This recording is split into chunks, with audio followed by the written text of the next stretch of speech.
Hey guys, I'm Andrei, a certified translator and a real estate concierge. I'm relocating people to live in Belarus, and today we're talking about fines and crimes, or crimes and fines. And this is not a legal advice. I'm not a lawyer, just an experienced translator dealing in immigration, which also brings about all sorts of issues people may have to deal with daily.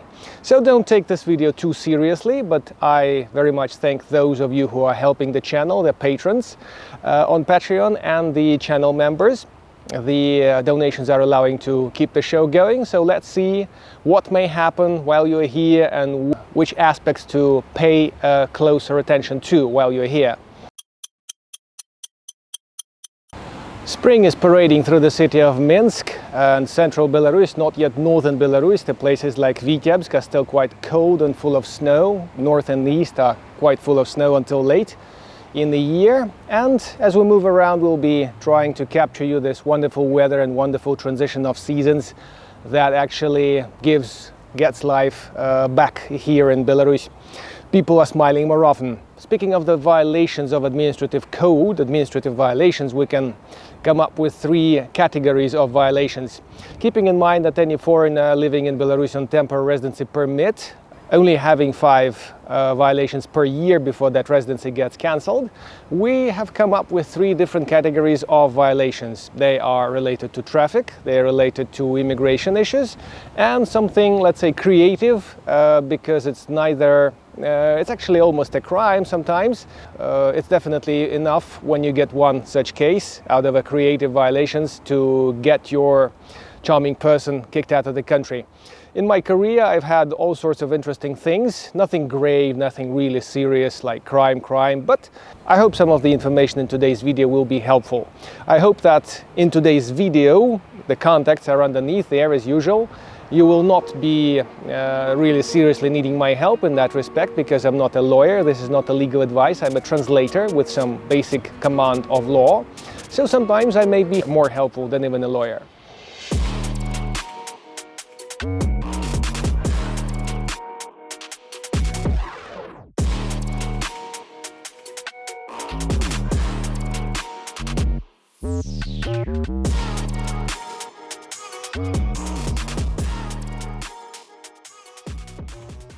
Surprisingly enough, there is at least one sweet thing about administrative violations. If on the spot you have been charged with something and you did it, you don't play games, you just say, yeah, I did it, it's my speeding, I just was too fast by 11 kilometers per hour, for instance.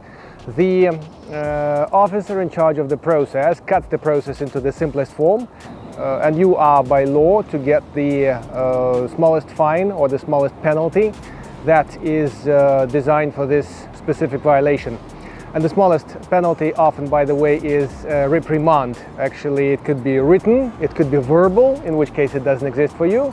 But if it's written, it's still your sin. If you're a foreigner, you have only 5 sins, 5 administrative cases before they kick you out. Or something grave, that will be just one such case.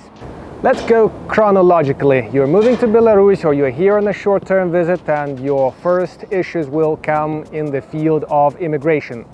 Immigration routine, paperwork and everything are quite a headache, and sometimes people wouldn't know or wouldn't care to register on time, or sometimes their landlords would fail them. Anyhow, in the end, it's your homework, and it's something you fail and something you have to pay for. If you have missed the deadline for the registration, it's normally 2 base units for a fine. I've dealt with cases when we actually managed to negotiate the fine and lowered it from 5 base units to 2. A French guy that outstayed his registration. And the second case when the guy decided to take his girlfriend for a translator, and she did everything all right. She translated things, but she cheerfully got him 2 base units for a fine while he could have avoided it all.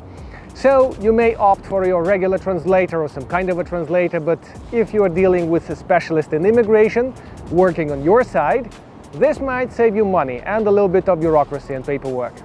I pretty much love and respect our immigration authorities, but often in the offices, especially somewhere in the province, not somewhere I'm dealing often, there are folks that are not dealing with matters often, regularly, and they do not really know how to handle this or that thing.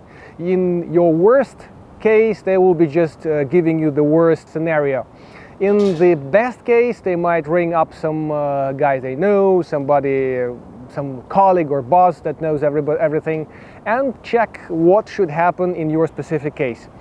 I remember a case in my career when an American guy missed his second registration. 3 working days passed and he was at the new address. So we had to pay a fine, but when we wanted to register him again at the migration office of his new stay, the officer said, well, it's Saturday, he's flying away on Wednesday, it should be all right without any fuss. Partially it was my mistake because the form was in my hands and we were ready to pay 32 rubles, which was then 1 base unit versus 10 base units that the guy was charged by the border control in the morning on Wednesday duly, since this was his second violation in a row. By the way, I so far haven't got the basis of what makes the violation second in a row. Like the repeated violation, it increases the fine and it's a more grave thing. So he gets this 10 base unit fine. The officer couldn't care less. This border control, they're not police. Police is the migration officers.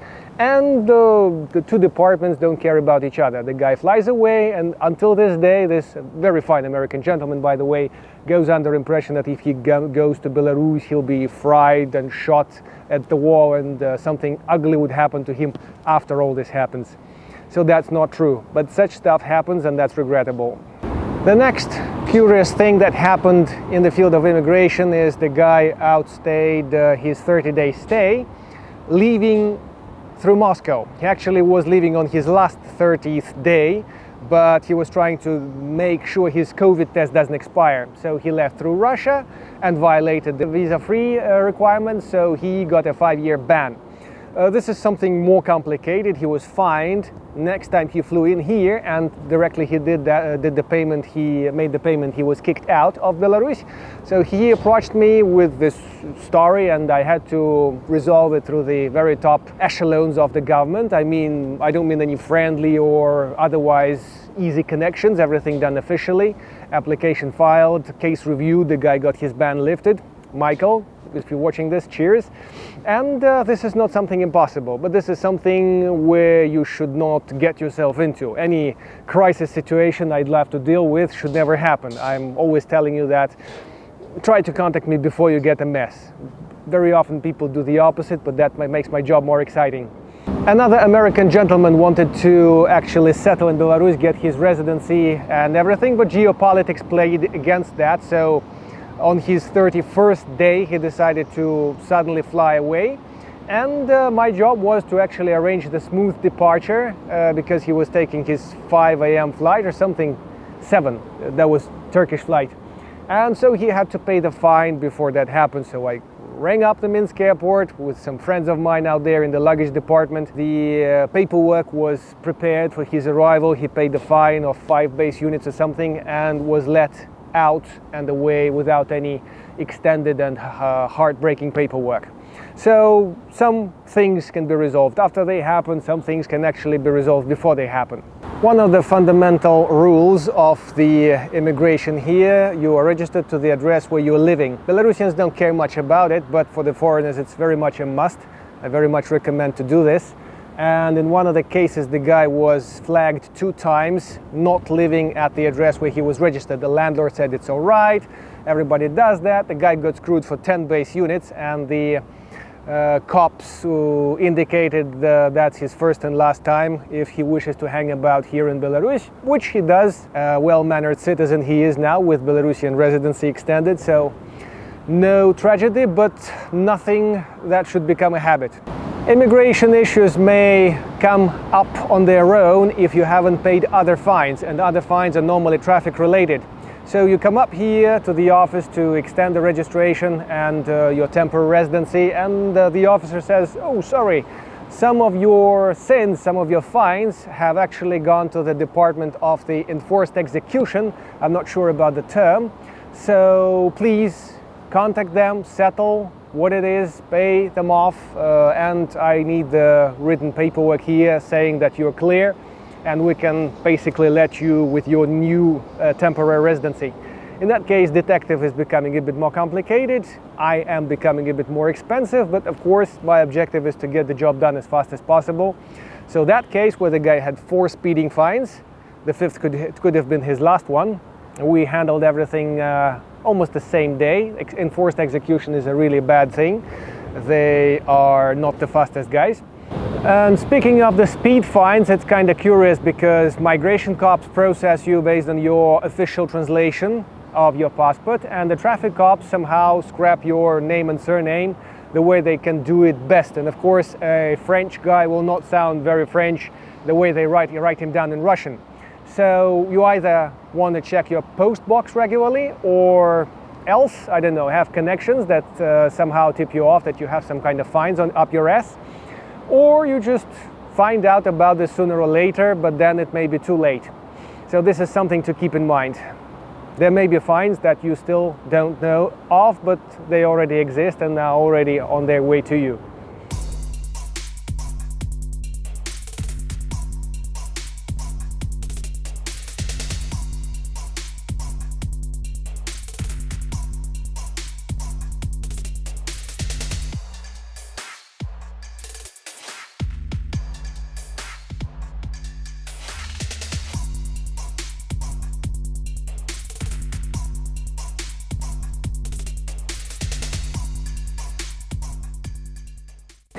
When I was very much into tourism, and tourism was very much in Belarus, the visitors always told me that the most popular violation they read of and the most popular source of problems they heard of was jaywalking. For some reason, people visiting, bloggers, travel writers, whoever, were talking about jaywalking as of some serious tragedy that happened to them, that introduced them to the local arms of law, the embrace that they couldn't really stand much. But yeah, that's what happens when you are crossing where it says you can't. Although, of course, if it's too far to walk to a legal crossing, the traffic rules actually say you can cross, making sure it's safe.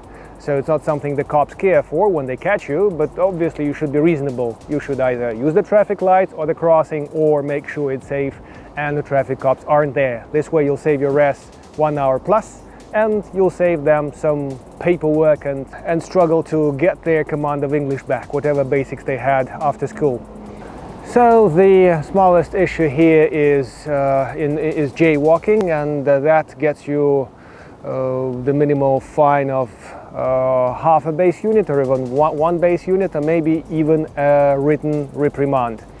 There's nothing too bad about it, but there's still a protocol drawn up, 20 plus signatures, and of course you might or might not stipulate using a translator. The next popular thing, which is traffic related, is speeding, of course, speeding and parking. Normally guys that first buy a car here, sometimes the guys that rent, the one we just recalled with 4 speeding fines, they tend to drive a bit faster than usual. And of course they either don't use Yandex Maps that tells them about a radar coming ahead, or they don't pay attention to the yellow notices that say speed control.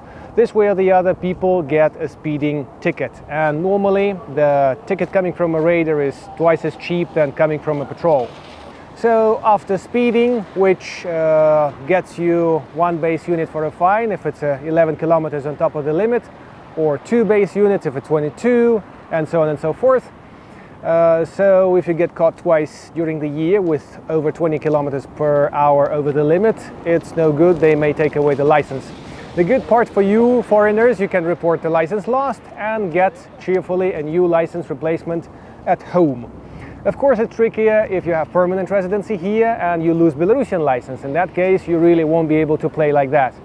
After talking about speeding, there isn't much we can recall in this respect, in respect of traffic rules. And car traffic, we can just say that it's illegal in Belarus to drive without license. And if you have a foreign license with, let's say, category of your vehicle not matching what you're driving, that's no good. There was a curious story here. A Brazilian guy tried to get Belarusian license by swapping his domestic one. But the Brazilian one that he presented basically wasn't a protected document enough to be recognized as a license by the traffic cops. And secondly, the translation said C category, which is exactly what the license said. And the traffic cop said, buddy, if it says C category, you have to drive a truck, which is not something the Brazilian guy wanted, of course. He needed B category, which is a normal, non-commercial civilian car over here. So then we went home to take his Mexican license, which said A and M, which is like a motorcycle with a cart. And basically in Mexico I'm told it's just a normal vehicle, and this didn't play very well either, so the guy was basically on the way of becoming a passenger of his wife, his local wife. That may happen if you get caught like this, driving with your permanent residency and foreign license that says it's a different type of vehicle that you can drive. Then it's not good for you.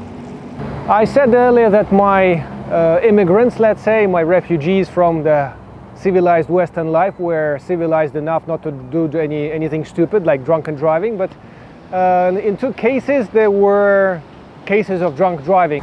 In one case the lady said she had a shot to soothe her nerves, but in Belarus it's equal to rejecting passing a test for alcohol. So whether or not she had the shot before the accident or after, most likely her residency got cancelled and she's back in her home country. Another curious case is about leaving the scene of an accident. One of the guys was driving around here and scratched somebody's car, and he got caught or signaled about stopping and attending to it across roads away from the scene. So nothing major happened to him. He decided to be creative and went on with Google Translation. So eventually he got 10 base units, one of his first fines in Belarus, and the matter was closed on his side. There was a car camera of the guy he scratched. The cops examined it. They fined him. That's what I know. So if you decide to be creative and go with Google Translate, there's not much in calling afterwards and asking who was right and who was wrong. If I'm not there, guys, there's not much I can do. But again, I would like to highlight I'm an official translator with some basic knowledge of legislation. I'm not a super capable lawyer that can get your ass out of the death sentence cell. And the earlier you call me for help, the better. Last but not least comes the category of creative violations. Under this I mean something that you would never expect to happen, except it did, and the guy is telling you the story sitting cheerfully across the table sharing experience. Just one thing comes to my mind at this point. A recent case when a guy came to the country, stayed in Minsk a little bit, went to see the countryside, and all this Western mania, we might say just a global mania to see the polluted territories or to track the traces of Mr. Baldwin Bankrupt, the blogger with a command of Russian. Guys, if you don't have a good command of Russian, you shouldn't do things like that. So the guy went to eastern Belarus, which is near a war zone, by the way, and the guy crossed into Russia with one of his local buddies or whoever that was. But this way, this idiot, and this is the top compliment I can assign him in a video like this, basically didn't care that I would have some responsibility for what he did, trespassing the Russian border, on top of the potential immigration fines and bureaucracy and the kick out and the ban for 5 years or something that he never thought of. And so and gave me a surprised reaction when I kind of indicated that that's something what he could have put on our desk to deal with. So if you wish to do something unorthodox during your travel, please best check with the guys who provide you visa support, or the guys who do guiding professionally, or the helpers like me who may come up too early or too late with my piece of advice. Otherwise, guys, travel reasonably, travel safely. Maybe we'll see each other someday in Minsk. There'll be our next expat meeting announced for this Sunday, announced underneath the video. Thank you for your support. Thank you for your continuous support to my patrons. So for the one-time supports, the links are down below to people who allocate $10, $20 for my content. Appreciate it. And any questions, any feedback relating to your fines, your experience with the little torture by the migration officers is very welcome in the comments. Thank you very much. Press a like or a dislike. There is one single guy who presses a dislike. If it's not my friend Zia we're looking for. See you later. Cheers from Minsk.